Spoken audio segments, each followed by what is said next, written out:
There's a new reporter for the numismatic industry from the publication CoinWorld from Amos Press. He's here at the first time for the Central States Numismatic Society Convention, and he's going to be bringing a lot of news and information to readers about coins.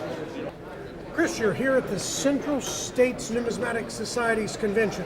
Why are you here? I'm here reporting for CoinWorld magazine, walking up and down the bourse and talking to dealers about their experience with the show, the state of the hobby, and anything else they'd like to talk about. In addition to attending a lot of the programming that's being put on by Central States and reporting on all of it for CoinWorld to let our readers know what's going on here in Schaumburg. And tell me about your tenure with CoinWorld. My tenure is about 7 months. I started Labor Day weekend of 2018. I was hired after graduating from college. And what got you into the numismatic beat?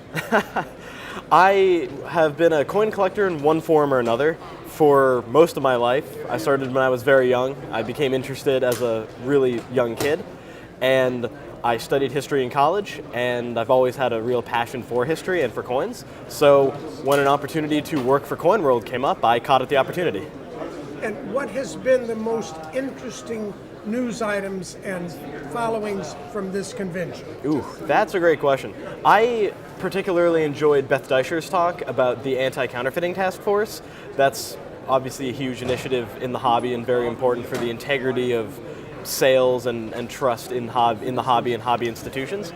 And hearing from dealers and collectors and everyone else on the floor, and hearing about the amount of dealer-to-dealer selling that goes on here, and the sort of changing dynamics within the hobby, the effect of online sales venues like eBay, and things of that nature. So hearing, because dealers and a lot of the professionals here are a little bit more tapped into the hobby, have their sort of finger on the pulse a little bit more, and have been able to provide some really interesting perspective.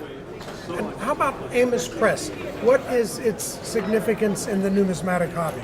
Well, we've been publishing CoinWorld, which is the largest publication in terms of the number of subscribers, that's been published since 1960, so it's the largest and one of the older numismatic publications in the country. We reach a huge number of people, both in America and overseas.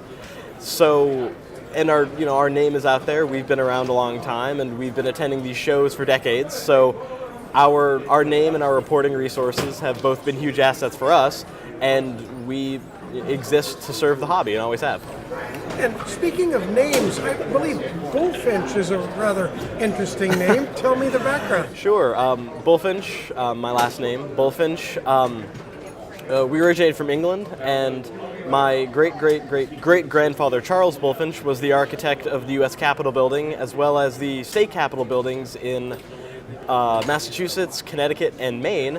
And then his son, Thomas Bulfinch, my great-great-great-uncle, was the author of Bulfinch's Mythology, which for the better part of a century was the standard English translation of a lot of classic Greek myths.